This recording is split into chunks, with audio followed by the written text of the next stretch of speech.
kekuatan Islam sebagai agama universal yang dibawa oleh Nabi yang terakhir, karena setelah itu tidak ada kanjeng Nabi lagi, itu menjadi sangat fleksibel, bisa menjawab persoalan zaman apapun, kapanpun, dan dimanapun. Nah, kalau kemudian ada yang berpendapat itu di masa Nabi tidak ada, maka tidak perlu kita lakukan, berarti dia membatasi Islam itu hanya di periode Nabi.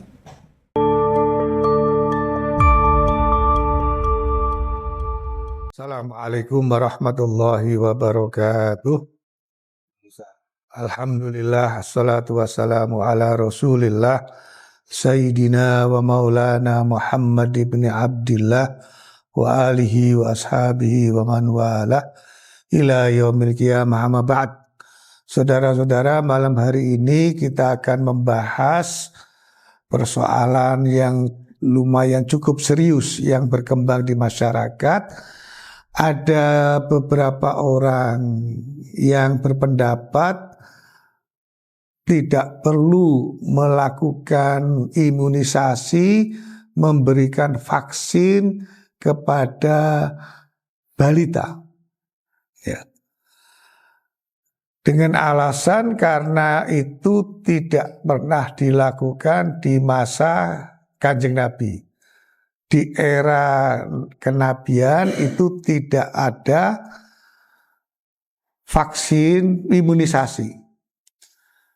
Nah, mereka benar, waktu Nabi masih hidup memang tidak ada. Karena tidak ada posyandu saat itu. Ya, tidak ada puskesmas.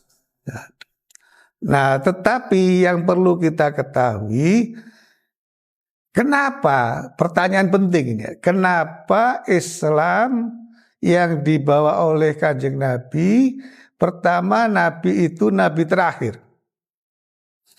Yang kedua, Islam ini bersifat universal, tidak hanya untuk orang Arab. Kalau Islam yang dibawa oleh Nabi itu untuk sepanjang masa, maka dia harus bisa mengikuti perubahan masa.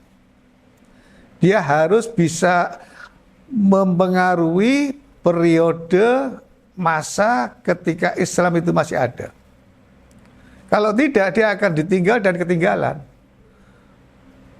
Kekuatan Islam sebagai agama universal yang dibawa oleh Nabi yang terakhir, karena setelah itu tidak ada kanjeng Nabi lagi, itu menjadi sangat fleksibel, bisa menjawab persoalan zaman apapun, kapanpun, dan dimanapun. Nah, kalau kemudian ada yang berpendapat itu di masa Nabi tidak ada, maka tidak perlu kita lakukan, berarti dia membatasi Islam itu hanya di periode Nabi. Berarti dia sangat tidak memahami bahwa setelah kanjeng Nabi Muhammad tidak ada Nabi lain.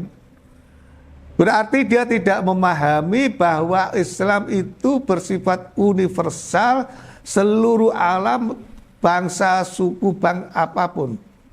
Ila yaumil qiyamah. Satu itu. Ya. Yang kedua, saudara-saudara sekalian,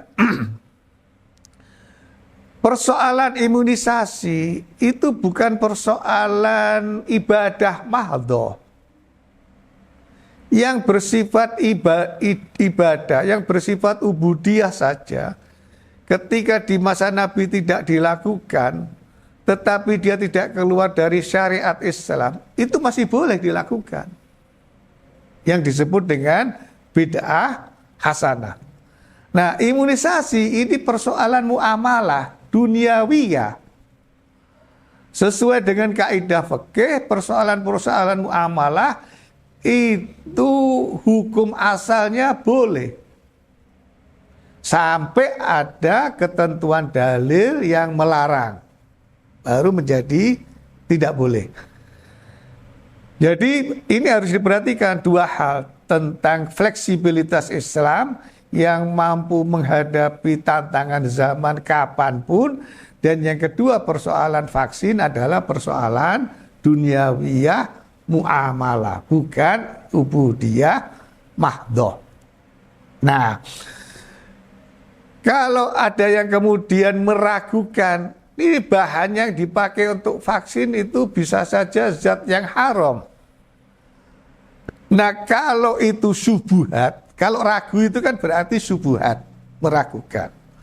Maka harus dipahami bahwa madarat yang ditimbulkan, kalau itu syubhat ya, kalau sudah pasti haram, ya memang kita hindari.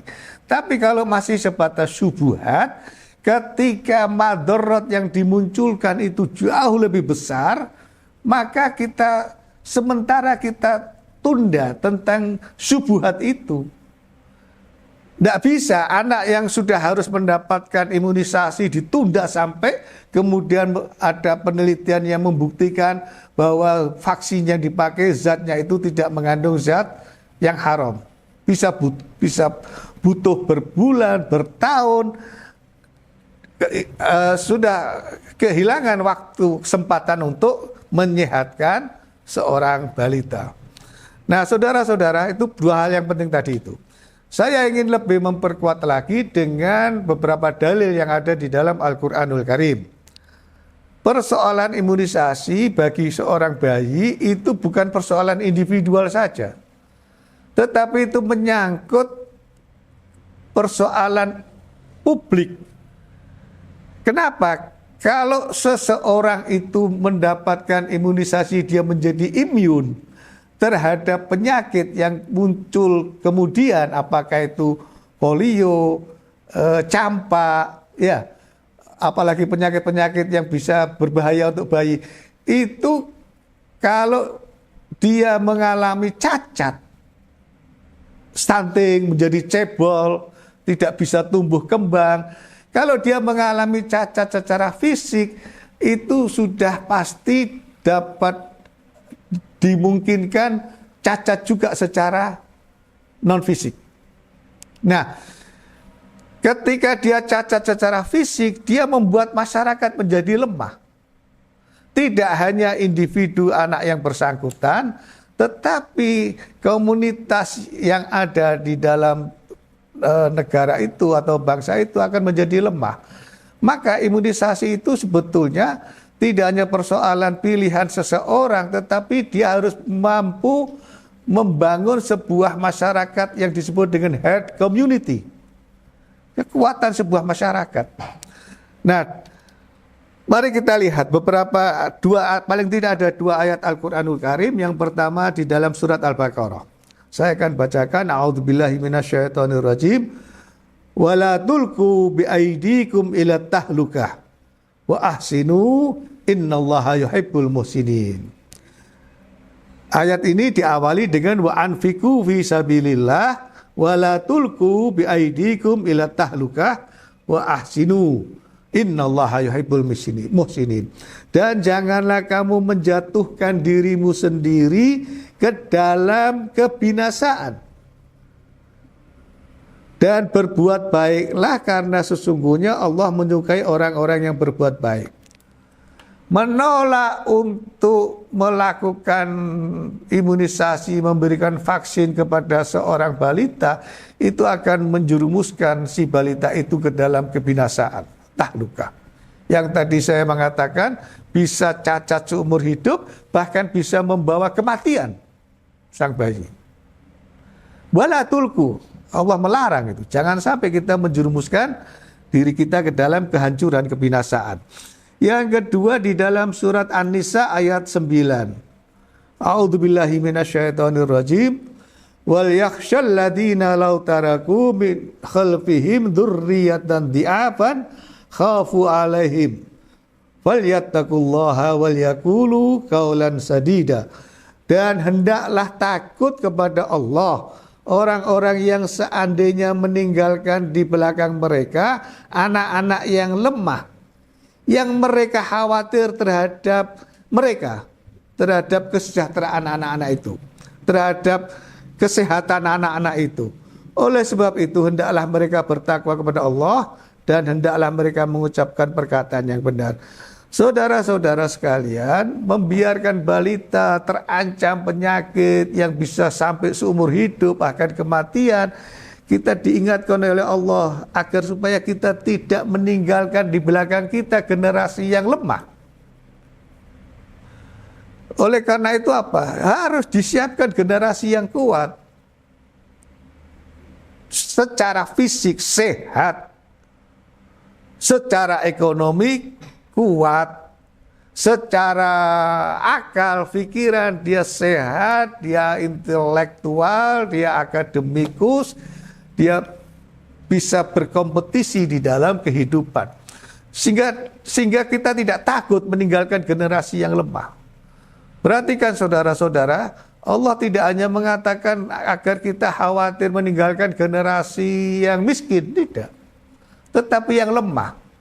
Lemah bisa segala macam, tidak hanya persoalan ekonomi, tetapi juga lemah di dalam kesehatan, kondisi fisik.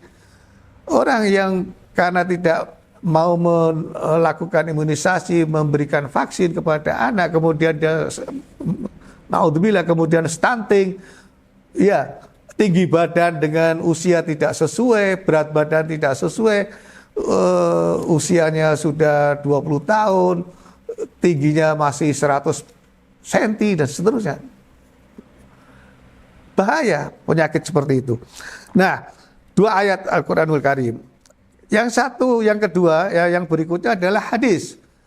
Kanjeng Nabi Muhammad SAW bersabda, al-mu'minu al-gawiyyu khairum minal mu'min ad-dhaif. Orang beriman, orang mukmin yang kuat itu lebih baik daripada orang mukmin yang lemah. Apakah itu kuat secara ekonomi, kuat secara fisik, sehat walafiat, kuat secara keilmuan, itu akan lebih baik. Karena apa? Karena akan menjadi kekuatan umat Islam. Akan dipandang oleh orang-orang lain tentang Islam yang ternyata memiliki pengikut, ternyata diikuti, dipeluk oleh orang-orang yang kuat. Dan Nabi melarang, jangan sampai kita menjadi generasi yang lemah. Hadis Nabi Muhammad SAW. Yang berikutnya saya akan mengutip beberapa kaidah fikih yang penting. Yang pertama, kaidah fikih yang berbunyi dar'ul mafasid muqaddamun ala jalbil masalih. Mencegah kerusakan, mencegah kebinasaan, mencegah mafsadah itu lebih diutamakan daripada mendapatkan kebaikan. Harus, misalkan kita subuhat tadi itu. Kita menghindari yang subuhat adalah sebuah kebaikan. Karena Nabi memang bersabda, dak ma yuribuka ila ma la yuribuk. Tinggalkan yang ragu, lakukan yang kau tidak ragu. Tetapi mendapatkan kebaikan dengan meninggalkan subuhat itu harus dinomorduakan. Yang dinomor satukan adalah mencegah terjadinya kebinasaan. Menolak imunisasi, memberikan vaksin kepada balita, itu harus lebih diutamakan. Karena akan menyebabkan kerusakan, kebinasaan. Yang kedua, kaidah fikih tentang hifdzun nafas, menjaga jiwa. Memberikan imunisasi dengan vaksin itu berarti menjaga jiwa yang dimiliki oleh sang balita. Ada 5 tanggung jawab kita yang harus menjaga. Salah satunya adalah menjaga jiwa. Hifdzul mal, menjaga harta. Saudara-saudara, kalau Anda punya sepeda motor, Anda tinggalkan tidak dalam keadaan terkunci, berarti Anda tidak menerapkan hifdzul mal. Menjaga properti yang Anda miliki. Sekarang kan otomatis. Jadi meskipun tidak terkunci, tidak bisa di starter. Ya mungkin tidak bisa di starter. Tapi saya yakin kalau setangnya lurus bisa dituntun. Ya.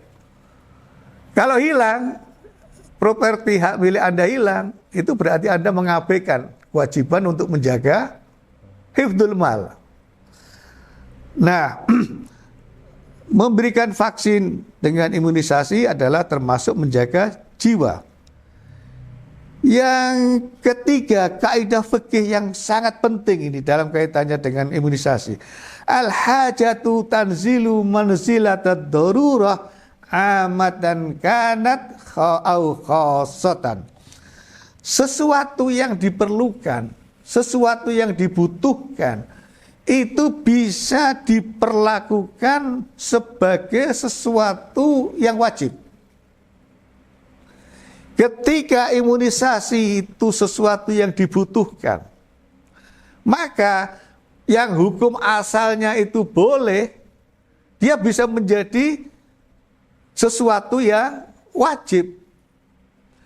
Nah, dengan kaidah ini, maka sebetulnya memberikan vaksin kepada balita sesuai dengan usianya, vaksin apa, itu tidak hanya sekedar boleh sesuai dengan hukum asal, tetapi dalam kerangka 2 ayat Al-Quran, dalam kerangka hadis Nabi, dalam kerangka kaidah fikhiyah yang mengatakan al-hajatu tanzilu manzilatad darurah amatan kanat au khassatan, maka dia menjadi wajib. Mudah-mudahan yang hari ini mengatakan tidak perlu karena itu bid'ah menjadi sadar. Saya yakin, seyakin-yakinnya pasti ada kasus di antara mereka yang menolak memberikan vaksin kepada balita mereka. Saya yakin pasti ada kasus di antara anak mereka mengalami persoalan kesehatan ketika sudah mulai menginjak remaja. Kalau tidak sampai membawa kematian saja sudah alhamdulillah. Tetapi meninggalkan generasi yang invalid itu juga diingatkan oleh Allah. Kita harus khawatir, kita harus takut jangan sampai itu terjadi. Mudah-mudahan ada manfaatnya apa yang saya sampaikan malam hari ini. Wallahul muwaffiq ila aqwamit thoriq. Assalamualaikum warahmatullahi wabarakatuh.